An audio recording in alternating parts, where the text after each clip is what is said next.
All right, so chances are if you work in any of the following fields or environments that I'm going to mention, like if this is your 9 to 5, if this is how you make your living, make your money, make your side hustle, if this is your main source of income, you may want to listen in because chances are you need spiritual protection.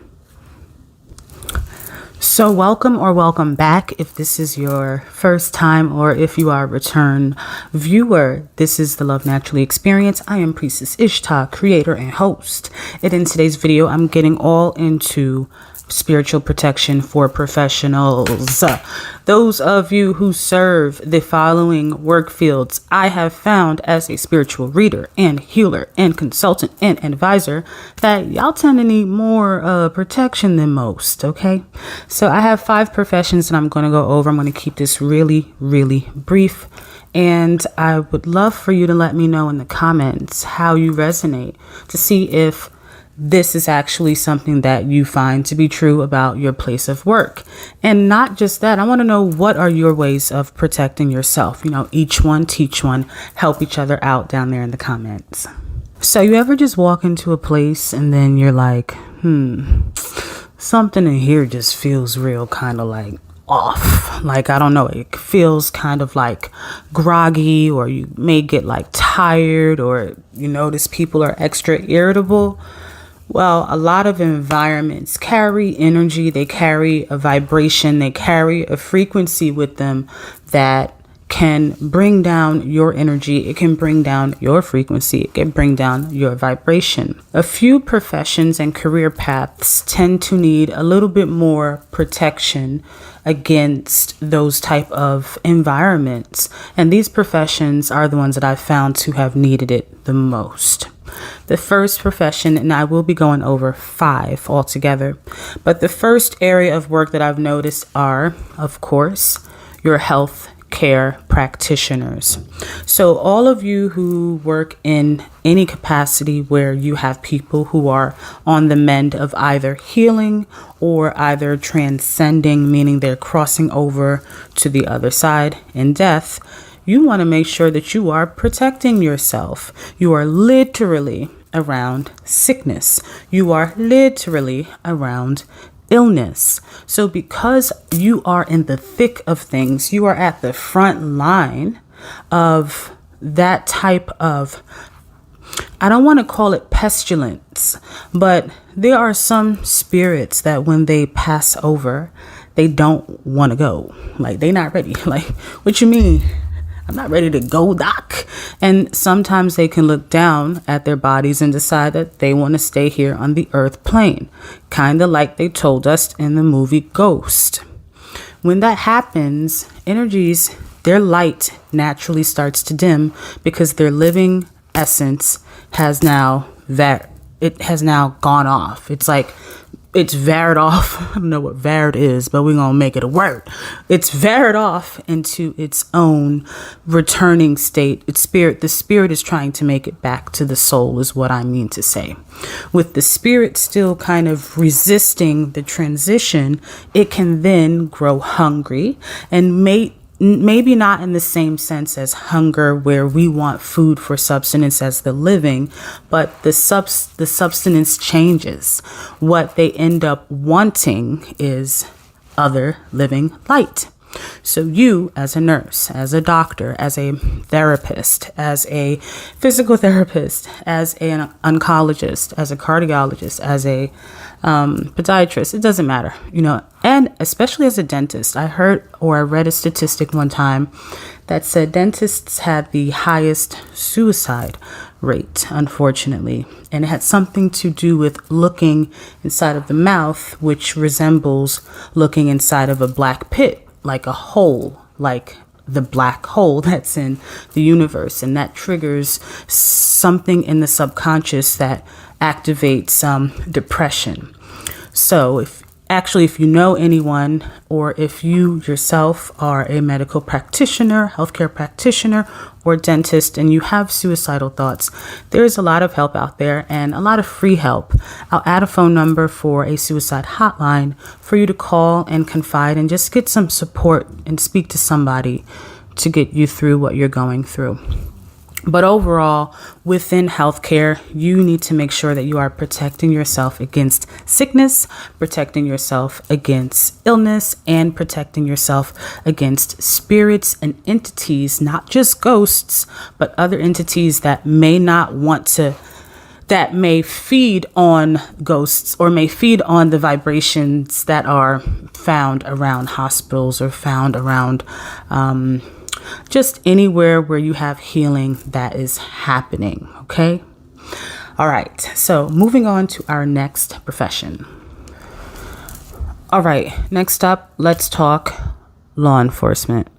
Yeah. Regardless of how you feel about law enforcement, we are going to keep it real because I serve all people's spiritual and emotional developmental needs. So if you work in a form of law enforcement, whether judiciary or whether you are a police officer or traffic cop, doesn't matter your position, lawyer as well. There's a lot of magic that happens in the courtrooms. I won't reveal the secrets of what witches do, whether by hire by somebody to get out of a jam, or for personal use. However, there are ways that people can work with magic and with the craft and with the occult, depending on the path that they walk, in order to sway a decision, or to even sway people or get rid of people if they need to. So it's very important. Even spell work or hexing and curses and all that shit, all of that aside, if you're working more frontline, like you're a police officer, you're a detective, you are a state trooper, you're a bounty hunter, you're a corrections officer, et cetera, et cetera. First off, I want to say shout out to all of my officers out there and all of you who serve in honor and in integrity. And those of you who do not, hopefully you get with the program soon, sooner rather than later. Okay. But those of you who do serve with honor and integrity, you are under the protection of Archangel Michael. So that's one way you can always call forth protection, because Archangel Michael oversees all law enforcement, I believe military as well, as he's also the archangel of the sign Aries and fire. So that's the warrior. But that aside, when you're on that front line, you want to make sure that you have protection against, there's some really just crazy people out there. And then there's also dead ass bad people. So to keep yourself physically protected, Archangel Michael is someone you can work with, but there are other means as well. I know I didn't mention ways to protect for healthcare practitioners. One thing I will say that's the easiest thing for you to do are crystals, because it's a lot of times with healthcare, just jumping real quick, bear with me.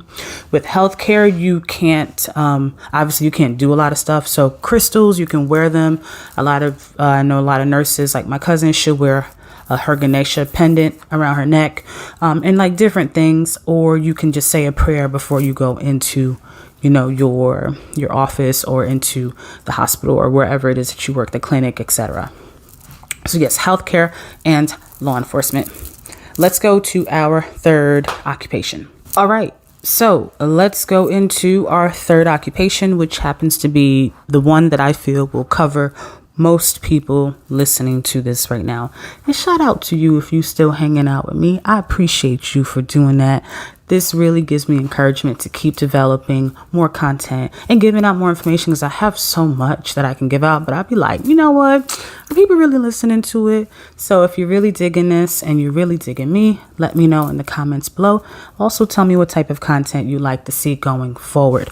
And don't forget to check out my page of services. I do have services that are under 25, in case you ain't trying to spend like that. Not like that. So there are services that are under 50, 25, and as well as some services that are priced a little higher when you're ready to invest further. Moving on. Our third category again is service. services. So if you work in any form or any line of services, guess what? I'm not talking to you. I am talking to you. All right. This is very, very important because when you deal with customers or people, whether you're a cashier, whether you are somebody who does customer service by phone, whether you are someone who works as a bartender, whether you are someone who works in sales, because sales is a service, even you're selling a service or you're selling a product, right? So if you work in sales, especially sales, if you're doing a lot of handshaking, it's a lot of contact, that's a lot of energy exchange that you don't even see that is happening. Go to my Instagram and check out my little post on energy vampires. It is a real thing. If you want to know more about energy vampires, let me know and I'll be happy to tell you. But when you work in a field of service, especially those of you who do de-escalation, like if you work for a cable company or a phone provider or an internet provider, a lot of times you may get complaints. Like if you work for even any type of technology like Apple or whatever, you might get complaints that's coming in a lot from customers. And sometimes we can trap that that irritating customer, that annoying customer. We can have them trapped within us for a little bit of days, or some time going forward. Next thing you know, we have an attitude for the week or for the rest of the day. So it's important that you create an energetic field or an energetic barrier around yourself because you don't want to be taking this shit home. Also, those of you who work in the bank, okay, because banks have the money that has a lot of hands. So all of those people that have touched that money, you are now having a conversation. It's like the people you sleep with. Not to mention, if you are in the sex industry, because that's one of the biggest and best services that you can get into. So, well, not the best that you can get into if you're not into that. But if you are into sex and you are into selling yourself in a sexual way, whether it's through photography or whether it's through escorting, or that can be done legally and consensually, by all means, do you, boo. And when you do, make sure you are spiritually protecting yourself. So to my strippers, my late night dances out there, my private dances, you can a lot of times attract male and female alike. Y'all can attract stalkers because what you're selling is passion. You're selling desire. You're selling sexuality. So with all that, you can have stalkers that will get infatuated with you. Read the book, or it might be a movie. I think there's a movie for it too. It's called The Butterfly Collector. The Butterfly Collector. And I always reference this, so I'm probably going to reference this in the future. But like in The Butterfly Collector, he was someone who was stalking the girl. I believe her name is Miranda. And I won't give it away. But you need to go check it out. All right. So make sure that those of you who work in service, like I said, from sales down to private dancing or whatever it is that you do as a service, I don't care. You are protecting yourself. There are different ways you can do this.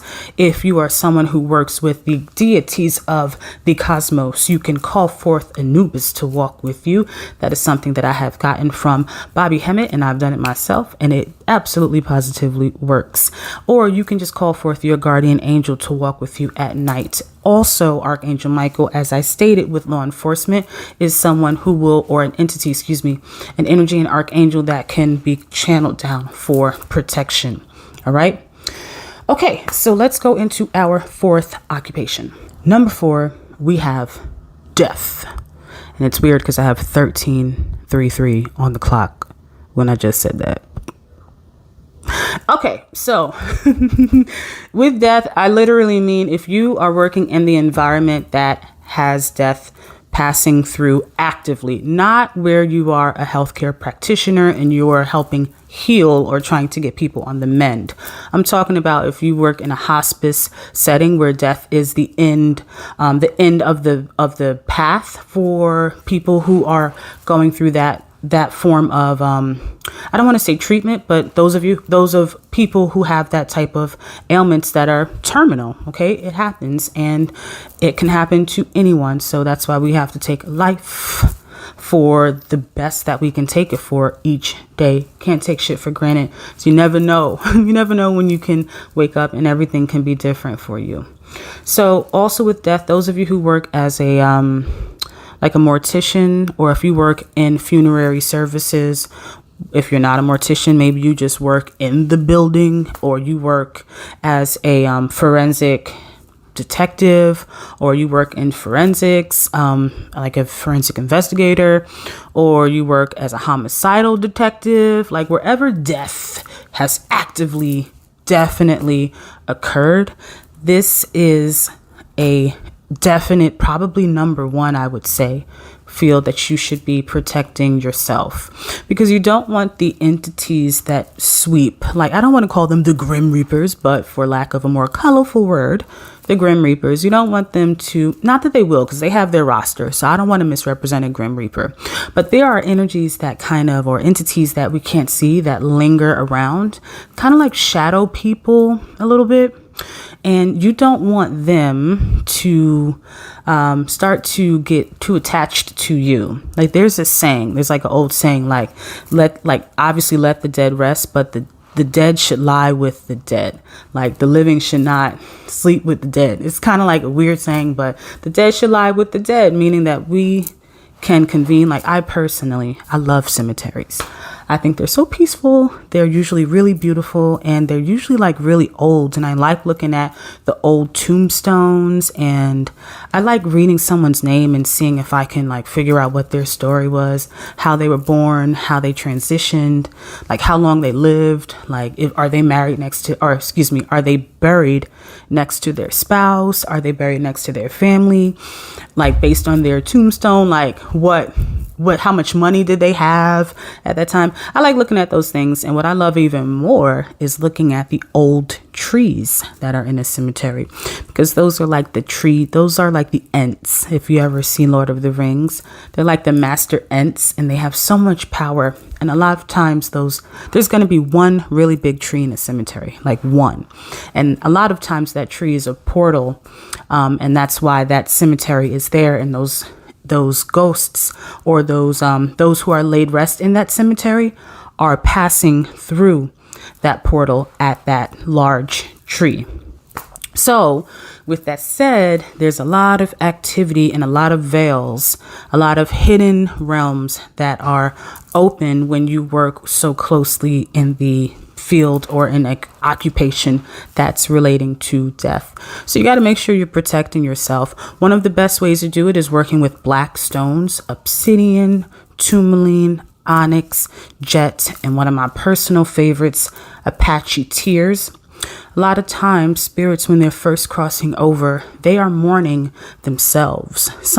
Most of them are happy, I'm not gonna lie, but sometimes they can be mourning that they have to let go because they see their loved ones mourning.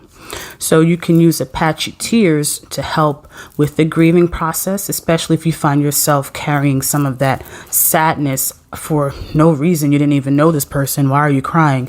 You might be just picking that up, especially if you're an empath and you don't know you are working in those fields, okay? All right, so let's wrap this up with my final category.